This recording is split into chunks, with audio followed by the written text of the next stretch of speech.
Assalamu alaikum arkadaşlar. Bugün 24 may bolup kaldı. Жалал-Абад областы Нокен районундағы банктардағы валютаны тарт көрсөтмөкчүбүз. Силер үчүн кызматтабыз албетте. Кече биз видеодо колдогондорго чоң ыраазычылык билдиребиз. Колдобогондордо капачылык жок. Алар буйруса башка видеолорубузду колдоо берет деген үмүттөбүз.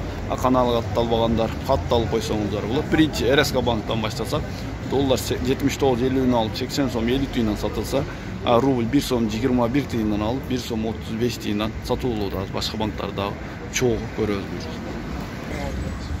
Мына Нокендин банктардагы алдагы жолдо сагындар үчүн так Айыл банкта 1 сом 19.5, сатылышы 1 сом 35 тыйындан.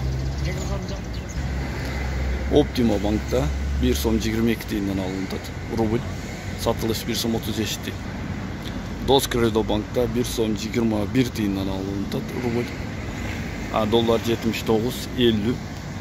Так, Бакай банкта 1 сом 21 тыйын рубль алынышы.